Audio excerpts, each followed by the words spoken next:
Hey, ladies and gentlemen, this is Richard Core Kenobi here on my first ever Star Wars discussion video, and we're going to be talking about the latest episode of Star Wars Rebels. I apologize if I'm a little late for this. I wanted to make this special.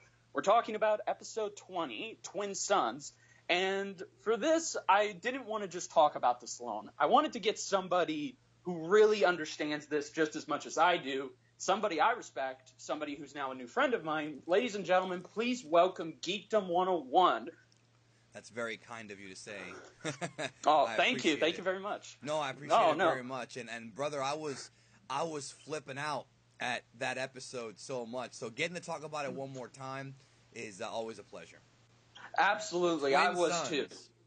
Yes, a very nice callback to, in my opinion, episode 4, and very nice to see where Ben Kenobi is 2 years before New Hope. I really love this episode. I can't express how much I loved it, and obviously you can't either. Everybody is going crazy about this episode in one way or another.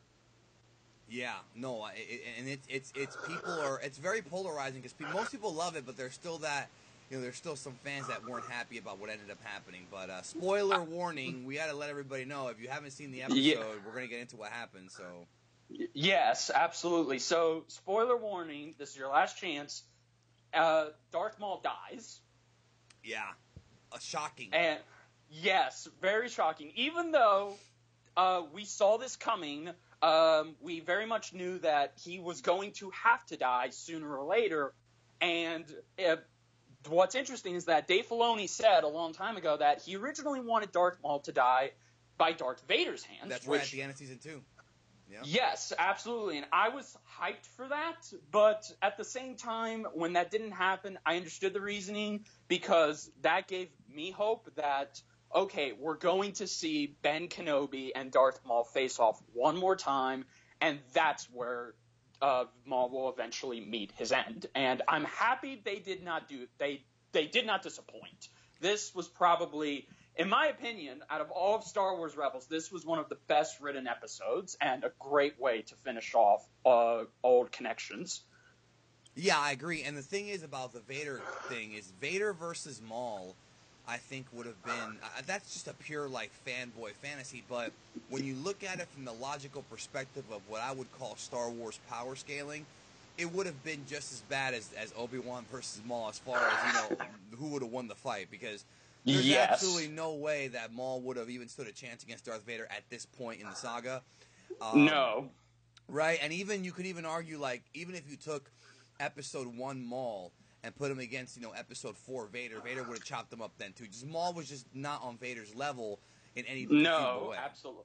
Yes, absolutely. And at this point in the story, Darth Vader is becoming the badass duelist that we all know him to be. And they actually did try and do that in the old Legends continuity with Darth Vader versus a Darth Maul clone. Even though it wasn't the real Darth Maul. That's the closest we came. Right. Yes, exactly. So overall, I even tell people that, hey, I mean, it could have been worse. If Vader fought Maul in season 2 at the end, I don't even think it would have ended in 3 blows like it did in this one. It probably would have been a lot quicker because, well, Darth Maul is, to the contrary of what people believe, he is not among the top tier duelists. He is just an assassin who at this point has spun out of control and has become an even more raging demon. And I just loved on how this episode addressed the polar opposites of these two characters. Agreed. And I love the fact that the story they're trying to tell us with Maul is that because the whole thing is they were kind of teasing us for the past couple of seasons, because we were supposed to wonder, okay, is Maul going to actually be redeemed? Is he going to eventually mount an offensive against the Emperor and his apprentice? Or is he, like, what's going to happen here? Because Maul's in the middle. He hates Obi-Wan for what he did, but he also hates the Emperor Palpatine and I suppose Vader as well by proxy. So it's one of those things where, as a character motivation, we were kind of wondering where he would go, and he just would, when he opened up the holocron in episode 2, I think, of season 3, and he saw the twin sons and he saw Obi-Wan, like, I knew, okay, they're going to have the rematch. I knew right then and there. Most fans did.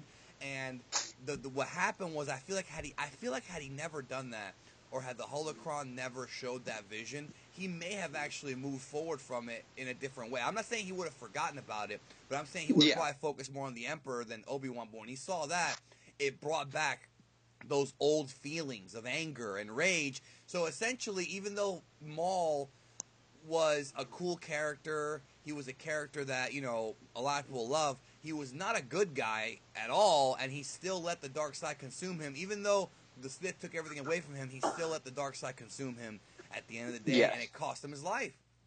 Absolutely. And to go off what you just said, was he going to be redeemed? I thought that too. And a lot of people were saying if he was to be redeemed, the only person who could have done it was Ezra. Because that's right. Yes, and I loved that idea. I really did. And I was just and I would have been happily fine if he were to go against the Empire and join the rebellion. But I don't think if he was redeemed and if he never fought Kenobi and met his end, I think if he joined the rebellion, it wouldn't have been, oh, I'm squeaky clean now. I'll follow the Jedi code and all that. He would have done things differently for the sake of the rebellion, but it wouldn't have been to someone like Mon Mothra, Kanan, Jarrus. Like, they would not approve of the way he's fighting with the rebellion. Well, no, I don't think he would have joined the rebellion. That's not what I'm saying. What I think would have happened, there's two ways they could have written this character. One way is the way they did it with Obi-Wan, which is, you know, he goes back to the rematch, Obi-Wan takes him out, and then he kind of realizes, like, okay, I died, you know, I kind of died by your hand, which makes sense, I took your master. You know, he kind of had peace with himself when he died. Or the other thing they could have done is they could have had him not join the rebellion, but they could have had him die a martyr. Like, you could have had a battle at the end of the season where, you know, you have Thrawn there and a big battle, and then all of a sudden, you know, Vader shows up, and then Maul is like the guy who fights him to kind of save Ezra's life. They could have done a thing where he's about to, and then Maul redeems himself by saving Ezra, but Vader still kills him anyway. It's one of those things where he does what Vader would end up doing himself, which is being redeemed at the very last minute and sacrificing his life for the redemption. They could have done that, but they didn't do it. I agree. Yeah, it's a different way to go about it. I agree. I would have liked that. I definitely, now that you say that, I would have liked to see that. I mean, because in my opinion, and this is going to be kind of ironic for someone who I'm named after, but I would not have wanted Maul to fight Kenobi one more time.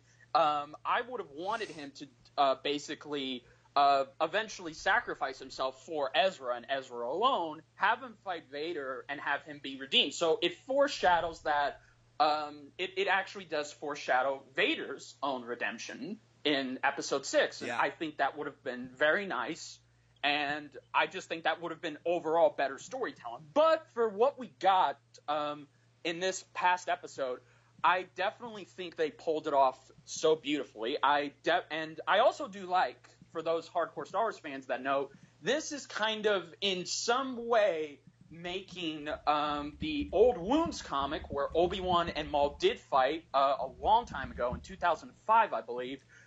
It's making that comic a little bit canon, but it's not making that was more of an Elseworld story. That was more of like a what if. Yeah. I don't know if it makes it. I don't like the idea of it making it canon. I would prefer to say it's more of it's inspired by, you know. Yes, like absolutely. Thrawn is different because Thrawn was a character that for a lot of years people, not necessarily Lucasfilm, but people thought was canon for years. I'm talking about before the prequels were. Before the new stuff, and then and now he is canon. Whereas that's more of like an Elseworld story that now I guess they borrowed it from there, because that's what they do. They borrow things from the EU or Legends, or whatever. Yes, absolutely. Like I said, I'm not saying it's officially canon, so people do not take my words out of context. That's why I was saying that, because people will take your words and flip them, and they'll call you names. Yes, exactly. I'm saying exactly what Geekdom just said. They're borrowing the ideas, but the ideas themselves kind of do fit into this new canon. So I very much do like that. But before we talk about, you know, the fight, because in my personal opinion, this is probably one of the best lightsaber duels we've had in a long, long time. I'm surprised you're saying that because a lot of people won't agree with you because there wasn't much of one, you know? Yes, I agree. I personally do agree. And I can understand because I've seen a lot of people's reactions to the fight itself. But I personally want to talk about how Ben Kenobi and Darth Maul were in this episode because, as we said, they're polar opposites at this point. So Kenobi is at peace with himself. He is basically accepted the failures of the past. He's lost his master, he's lost the love of his life, he's lost his apprentice, his best friend, his brother in a way, and now his one goal that he has in his life now is to protect Luke Skywalker. And you kind of wonder, after everything Kenobi has been through, what would that do to a man? Like, what would that do to Obi-Wan? And I like how this episode showed us that even though this takes place 2 years before we see Obi-Wan and Luke together, I like how this addresses the way he is in episode 4, because there always were questions, like what happened in Ben Kenobi's past to make him where he is now? And we've been given that over the years, and I would say it's very good. And Twin Sons did an amazing job of just giving us the Alec Guinness Ben Kenobi that we all know and love. Fantastic.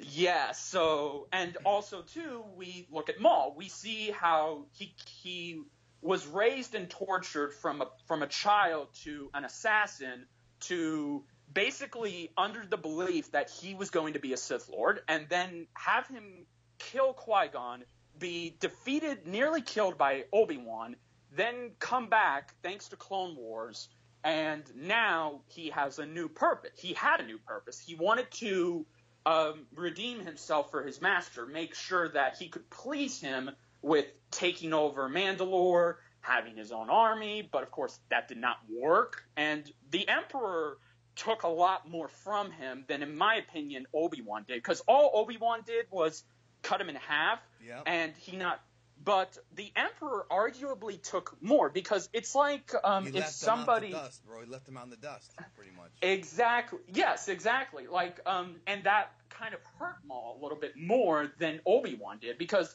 if you compare how Obi-Wan hurt Maul, all he did was just take his legs and rob him of a chance to, in his mind, be a Sith Lord and take over the world with his master. But the Emperor, years later, robbed him of his brother, brought down his empire, and then tortured him. And he escaped, and then he took even more from him. And now Maul has basically become a wanderer who is obsessed with his rage and getting back at the Empire. But now he's more obsessed to finally get Ben Kenobi, because that's the only thing he has left. It's almost like what they're trying to tell us, which again, if this is the case I love, is the fact that you have the light side and the dark side, and, you know, we're always programmed in all these films and books and stuff that the dark side gives you quicker power, faster. Yes. And that there's truth to that. And this actually correlates with that, because, look, these guys hadn't seen each other in, 20, 30 years. I forgot how long. No, yes. 2 decades, pretty much. Well, no, they fought in the Clone Wars in the TV show. So let's just say, 10 years, maybe a little less than that. Yeah. Who really knows? A while, okay? So, I mean, I could sit here and count. I just don't feel like doing it right now. And the idea no, that's fine. They've both been marinating on this for a while, and the fact that Maul, because he had that dark side energy inside of him, the dark side of the Force, it's been more and more rage, whereas Obi-Wan has been more and more peaceful as time went on. It's almost like his meditations have made him closer to being one with the living Force, which is what Qui-Gon had always said to do. And I thought it was very interesting how when they actually did fight, it's almost like it's a reference to like an old samurai movie where the more level-headed fighter takes out the reckless aggressor to demonstrate the skill being better than brute strength. You know what I mean? And it was interesting that, absolutely. Yeah, I like how Maul pretty much went for the same move he used to kill Qui-Gon, and Kenobi learned from the mistake, and Maul didn't. So it's almost like, again, yes, the dark side gives you more power at a quicker rate, but the light side ends up winning at the end every time, it seems. It seems every time. Yes, absolutely. And everything you just said, I was going to say, and I completely agree with. And that was an interesting. I know not many fans will get that, but I loved how there was a fight before the fight. Like, you see these two. Obi-Wan is basically, when Ezra gets to him, we see that, and this is what's so scary. And Stephen Santon, Stephen Santon, I think, he did an yes, it was creepy. Like, it was more creepier than seeing Tarkin in Rogue One. Like, this was, I could just hear Sir Alec Guinness saying these lines, and this is exactly what old Ben Kenobi would say. So and actors don't die anymore, bro. Yes, you know absolutely. Yes, absolutely. I agree. And it was very, very it was just so nice to hear Ben give the wisdom to Ezra, and how Ezra learns at the end. He actually does learn something that he already has what he needs to go into the finale, but just hearing how wise Obi-Wan has become, and it goes back to what you said, that because he's been secluded on Tatooine for so long, his meditation and patience in the Force has paid off. Like, he's almost as wise, I would say. People will say he's wiser than Yoda, but I think him and Yoda now, their wisdoms are very much equal. And I love, yes, absolutely. And when we got to the fight, because that's what we're here, what people want to talk about, as I said, it was one of the best fights I've seen in a while, because I grew up watching the prequel fights, and I loved seeing how the Jedi and Sith could do all of these flourishing acrobatic moves, have different stances and forms, and eventually because that's what some people debate to this day, are the prequel fights better than the original trilogy fights? And in some way, yes, because technology... They're more spectacular, is what it is.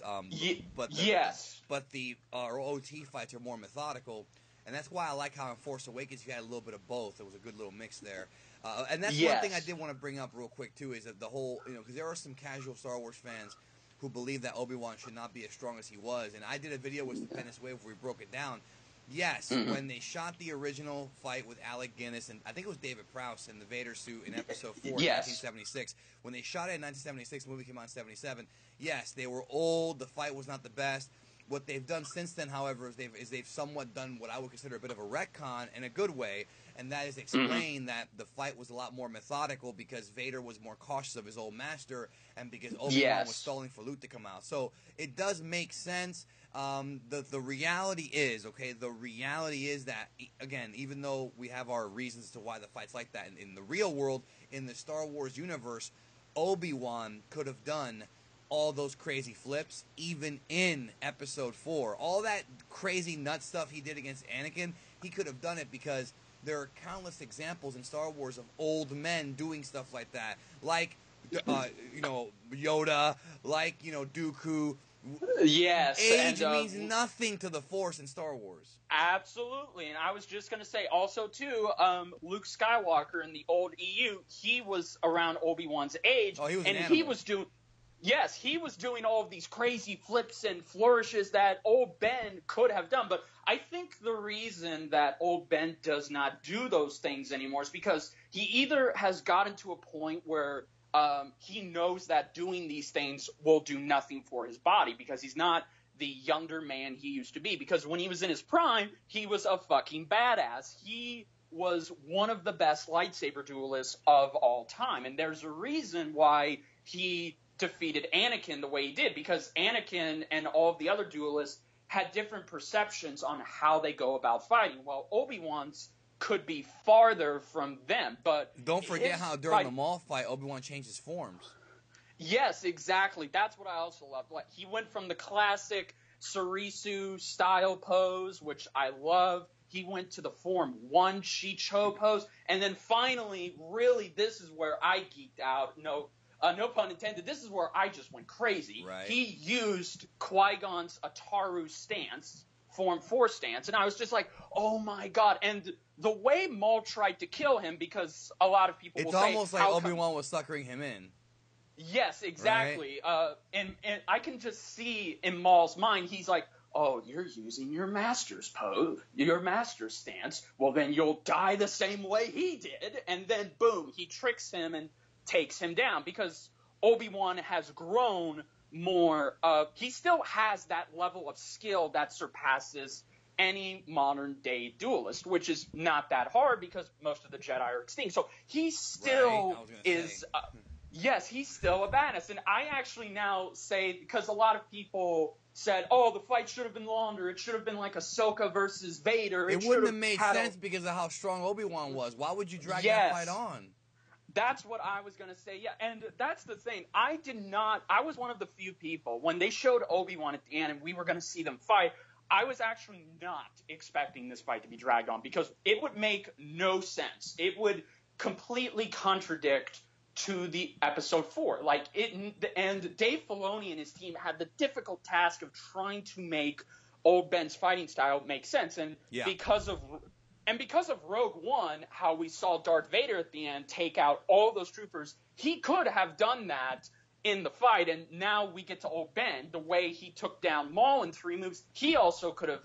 The novels and the modern canon do explain that both those two were fighting at their best, but they were both being cautious with one another because it was more cerebral. It wasn't like raged out like the first fight on Mustafar, you know. Exactly. And that's what I love seeing in this fight. And as I said, Darth Maul is not one of the best duelists because as he's grown more and more, he's grown backwards in how he fights. He used to fight very cautiously. He used to use the environment, be very tactical. He was able to outsmart Qui-Gon, and Qui-Gon was one of the smartest council members next to Yoda and Mace Windu. So the fact that Darth Maul in his youth, in his prime, was able to do that to Qui-Gon, and then you bring him back, you show the deterioration of how he's no longer that character because of how insane he was driven. Yeah, I agree. Yes, and just seeing their personalities clash and just seeing how that fight went, as I said, I don't think it could have been any more perfect, and it perfectly represents that Ben Kenobi, because everyone has always made the underestimation that Ben Kenobi is weak, and he lost to Darth Vader because Darth Vader was stronger than him, where you just said in the novels and in the canon, that is not the case. Vader may have been stronger than him, but it wasn't like Obi-Wan was that much weaker. You know what I mean? The dark side was still pretty strong during that film. You know what I mean? Yes, absolutely. Yeah, and Vader was even noted that if he did not keep up his lights, if he underestimated old Ben like he did when he was younger, when he was Anakin Skywalker, Ben could have killed him. And we see that. Yes, and we see that. And a lot of people say that this fight is anticlimactic. Well, in that way, you're saying that, okay, the fight between Darth Vader and Ben is anticlimactic because it doesn't have what we see in modern days. And I definitely have to give props to the voice acting.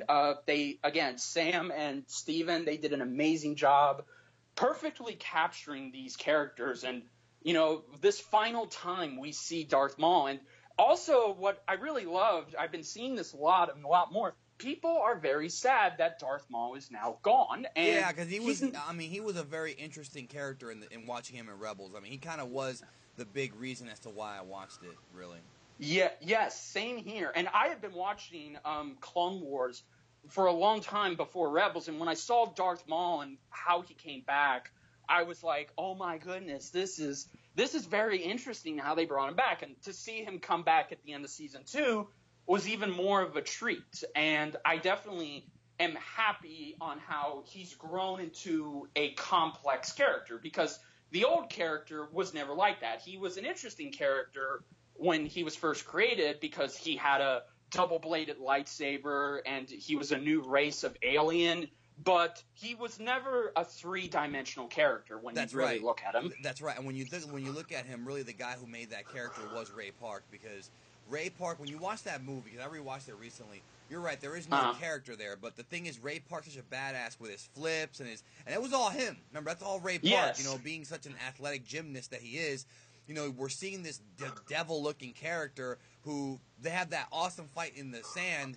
Then they have the fight with, him taking on 2 Jedi at once. So, yeah, you're impressed because he's taking on 2 Jedi at once. I mean, he's not, not for nothing. He's not on most of the Grand Master Jedi's level, but he's still dangerous. And I think people left that movie theater, even though the movie obviously is not very beloved in recent times, people still love that fight. They still love that fight, and they love the fact that this guy was a badass, and it's because Ray Park was so cool with everything he did. He just did such cool stuff. Remember, we had never seen that kind of athleticism in a Star Wars duel ever. Like, Luke doing the backflip in Jedi is the only one that came close. Yes, I agree. And one thing I want to bring up really quick for people who still think that Ben Kenobi is weak, Sir Alec Guinness, this recently got online, but when Sir Alec Guinness played Obi-Wan, the lightsaber that he had was made out of it was very custom made. It was made out of grenades and various different World War II parts, and the lightsaber that he held in his hand, it was very heavy, and and he had trouble holding it. But so I can excuse that. What is why the fight turned out the way it did. So that's why if you ask, oh, why don't we see Ben and Darth Vader do their flips? Why don't we see them use force feed? It's because of the time period and how technology had not grown to where we could see the Jedi and Sith fight to their full potential. I mentioned that earlier. Yeah, it was done in 1976. I mean, what can you do? Yes, exactly, and I agree. And I was a fan of Darth Maul, even as a boy, because I remember I dressed up as Darth Maul, I had a saber staff, but I was only obsessed with him because of the fighting, because he never had a clear character. He was never meant to be a complex character back then, because George Lucas just wanted somebody, he wanted to show, okay, this is going to be different, the fighting is going to be way different from the original, and now, thanks to the old Legends continuity, and now the modern canon, he is now a 3-dimensional character. He's come full circle, almost, and seeing how he met his end, it was just very fitting for the character, and I do like on how it ended with Ben and Darth Maul. In some way, shape, or form, they respected one another. It was like almost kind of like they were kind of friends before he died, kind of thing. Now, I don't want to say friends, but you know what I mean. They were kind of like, it's almost like Obi-Wan pitied him in a way. Yes, absolutely, and that has a lot to do with how Obi-Wan has grown as a character. Because if this was Obi-Wan in his younger years, I don't think he would have pitied him as much as he did now. Because, well, going back to in his younger years, Darth Maul killed his master, and he killed the love of his life, Satine the Duchess. So, and in that point, I don't think Obi-Wan would have drawn more pity to him, but now because he's accepted everything that's happened in his life, he's accepted that, okay, the Jedi are nearly extinct, and all I have right now is protecting Luke Skywalker. All I can do with my spare time is meditate and become one with the living force. So that's really where it comes from. That's why I think it's so great at the end that he doesn't just kill him, lets him fall to the ground, and then gives one, and Darth Maul gives a final word. No, it still shows that even after everything Maul and him have been through, they can still sort of respect one another. And I even like at the end where Maul, and I guess we might as well talk about it because a lot of people have been freaking out about this also, Maul is talking about the Chosen One. And everybody believes that, oh, he's talking about Luke, and everybody believes that, okay, so Luke now is the Chosen One, where you and I had this discussion before we recorded, and I'll say it here, I don't believe, in my opinion, I don't believe Ben Kenobi knows that Anakin is still the Chosen One. He believes that Luke is the Chosen One right now because he now sees that Luke can bring balance to the Force, but later on, as we know in Episode 6, that's not really what happens. Luke redeems his father, and his father still brings balance to the Force by killing the Emperor. Yes, and that's the thing, is that the big fight is the Chosen One. Look, Anakin is and always has been the Chosen One. They've never changed that. But I do think that Maul and I do think that Obi-Wan both believe that. Well, Maul, I think he figured out. I think he figured out probably through his meditation that maybe not that Anakin was Vader, but I don't think he figured that one. But who knows? I mean, I really don't know. But maybe he did figure out that there was something there. There's a reason why Obi-Wan's on Tatooine. There's a reason, okay? And you know, Obi-Wan definitely thinks that Luke is you know, the only hope. And in fact, you could even go to Episode 5 when he says that kid's our last hope, and then Yoda says no, there is another. So Obi-Wan's been under the impression that Luke is the last hope for forever, probably since he was born. Yes, and I definitely liked on how, and it's very much like what Obi-Wan said, the truth is often what we make of it, depending on our own point of view. And from his point of view and how he sees the truth, Luke is the chosen one. Anakin is no longer the chosen one because he believes that, because I don't know if at this point in time that Ben knows that Vader is alive, but he definitely knows that Anakin is sure no longer the chosen one. He's not. He lost faith in the prophecy, is what you're telling me. Yes, at least for it being about Anakin. Yes, absolutely. He still believed in the prophecy, but he just didn't believe that. Okay, Anakin is no longer a part of that prophecy. He will not bring balance to the Force. Luke will. And I definitely like seeing that because it makes people want to go back and rewatch the older trilogy and for them to just figure out this on their own. But speaking of the end, what really got me teary-eyed is when we saw Luke, and we saw the Luke homestead. We saw the familiar scene where Luke is looking at the twin sons, and we see that and there's no words. There's only two words, and that's they literally recycled the Aunt Beru dialogue from episode. Yes, and I loved that. And I was actually afraid that we were going to see Luke, but I like on how we still don't see him. We see him from a distance, but we can only see him through Obi-Wan's eyes. And I like that because at this point, I don't want them to show Luke. I don't want them to even have Luke as a cameo because this show takes place years before Episode 4, and I feel like if they showed Luke too soon, I feel like that would kind of contradict and get in the way of what Rebels is trying to tell. I mean, yeah, you can't introduce the character yet. You can't. And the idea is you meet him first in A New Hope. You really can't introduce him yet. Like, I would have been pissed if they would have shown him in Rogue One. Like, you already had enough. You had Tarkin, Vader, and Leia, and then you had Red Leader, Gold Leader, and those guys. I would have been pissed if they would have shown Luke. You got to hold back on some things, you know what I mean? Yes, absolutely. And also, too, what really got me, and I've watched the fight between Obi-Wan and Maul over and over again, and what I really like beforehand is how when Darth Maul does talk about you're protecting something, know someone, I do like on how Ben is now trying to talk him down. He's trying to he doesn't want to fight him. He has become the very modern Jedi that he's always wanted to be, even though the Jedi Order is gone. But he still believes in the principles of it. But when Maul mentions Luke, he drops that and he starts taking the fight seriously. Like now he knows in his heart he cannot let Maul he can't let Maul live, because if Maul lives, he'll run the risk of him not only revealing the location of the Rebel base for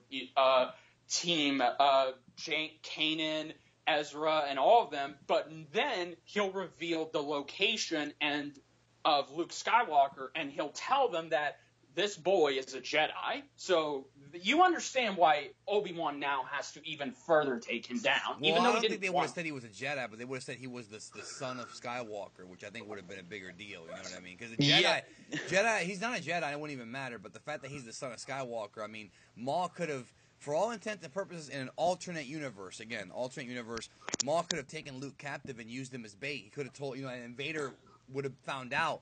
He could have straight up told Vader, hey, I have your son. Vader would have been like, wait a minute, I have a son? Because, he didn't find out till after. And then that would have been a whole different storyline.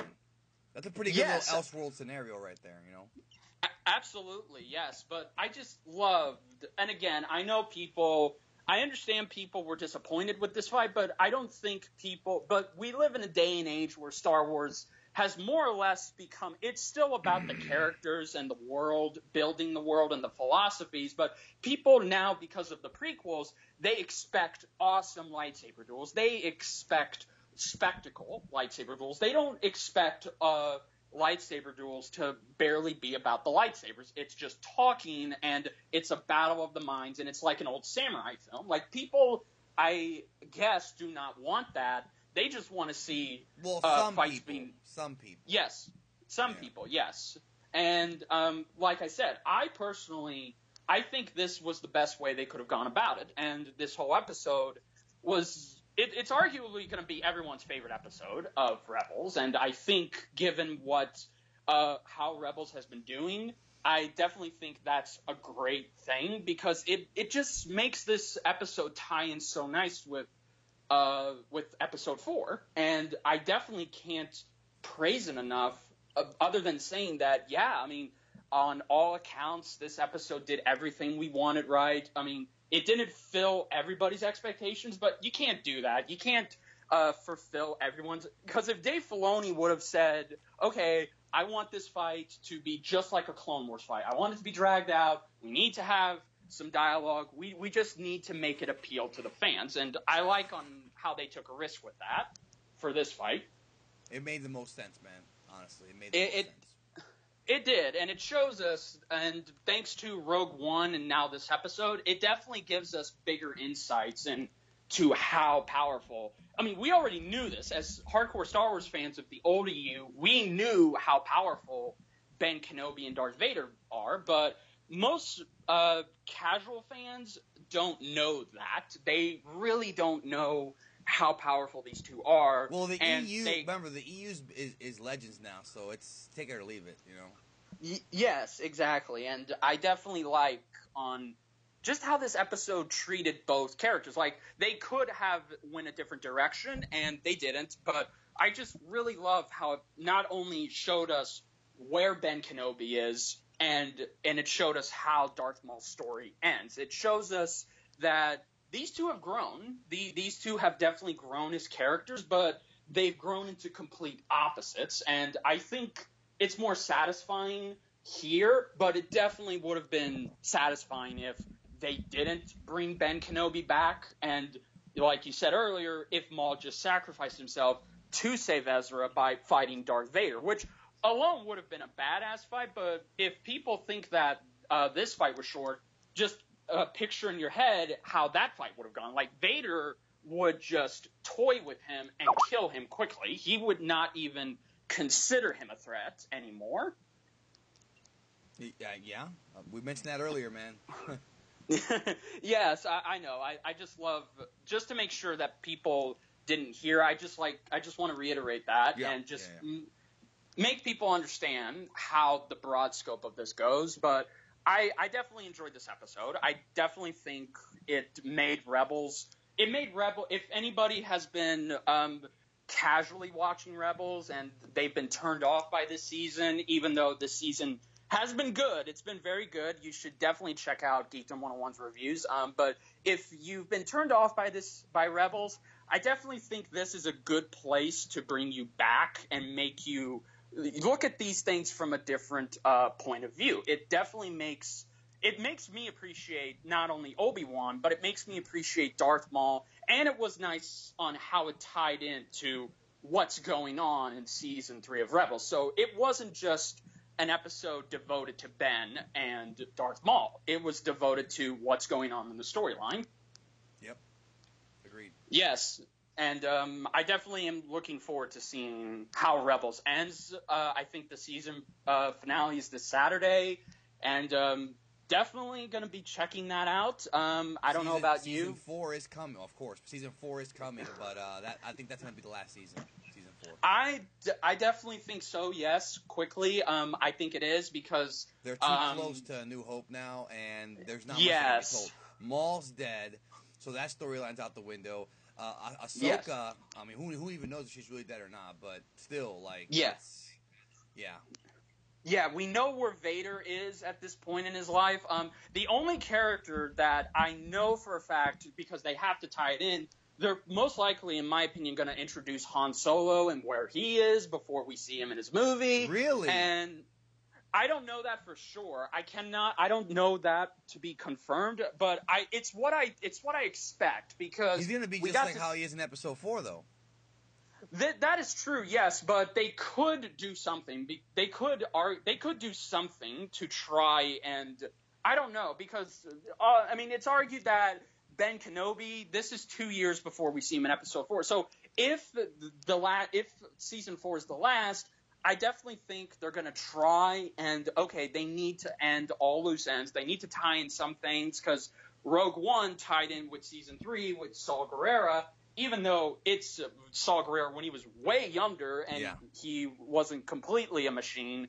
But I definitely think season 4 now has good potential to be something good, and I'm definitely looking forward to that. But I'm just looking forward to seeing where season 3 ends, because we're going to see Thrawn in action. We're going to see him discover the Rebel base. Like, tensions are high right now, but I definitely think if people don't care about that, you just want to see this episode, then it's good. It's very good. It's a very much a good conclusion to what happened in Clone Wars. It's a good starting point to show us where Ben Kenobi is in Episode 4. And overall, I just can't think of anything else to say. I mean, I definitely think this was one of the best episodes I've seen in Rebels, and I'm happy they did it. I agree. Nothing more needs to be said, man, honestly. Exactly. Just overall, if you guys enjoyed this episode, please tell us down below. Definitely give us your thoughts. We definitely want to know, because our love of Star Wars, it's what keeps us going. It's what surrounds us and binds us, brother. That's what you gotta say. Exactly. It surrounds us, it binds us. It doesn't penetrate us, but I don't know about that one. Yeah, it definitely keeps us together, and I definitely want to hear you guys' thoughts and what you think of this episode. And if you didn't like this episode because the fight didn't live up to your expectations, then I don't know what to tell you, because it wasn't about that. It was about character development, seeing these characters where they are.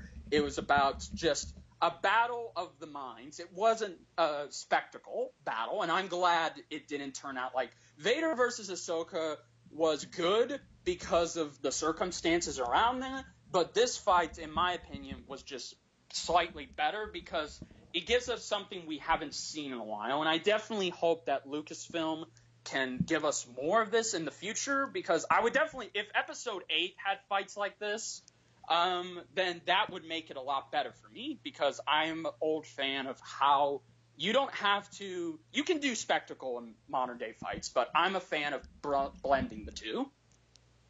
Mm-hmm. Yeah. Mm-hmm. Yeah, but yeah, guys, overall, those are our opinions on this amazing episode. And as I said, tell us what you think.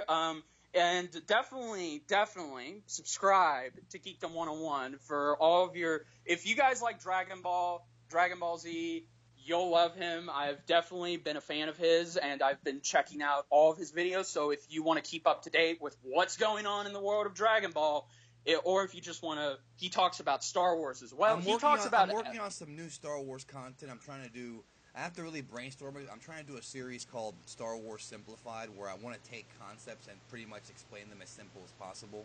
Like the Battle of Jakku. You know, just explain it to like a casual fan. Like, all right, here's what happened. This happened, this happened, this happened, this happened, this happened. Now you know. Yes, absolutely. I agree, definitely. And if you guys want to see more of Geekdom 101 and me, definitely let us know, because we've been planning this for quite some time, and I definitely could not do this without him, because he has just as much Star Wars knowledge as I do, but I like hearing other people's opinions. Other people's opinions on what I like is amazing. Or sometimes, if they don't have the same opinion as me, I like hearing why that is. So definitely subscribe to Geekdom 101. Follow him on social media. Give him your love, basically. Give him everything. Penetrate me with your love. How about that?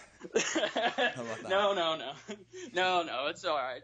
But yes, guys, thank you so much for watching. I really hope you guys enjoyed this. I definitely Had a lot of fun. I can't wait to do more videos with Geekdom 101 whenever that happens, whenever we both have the time. But this was a lot of fun, and I just can't thank you all enough. Thank you also for having me. Oh, no, it's a pleasure, and it definitely, I love collaborating with YouTubers like you. I definitely like hearing other people out, so thank you so much for being here, and yeah, guys, until then, we'll see you next time on our respective channels. We hope you have a good day, and until then, this is Richard Core Kenobi saying, as always, may the Force be with you. Bye.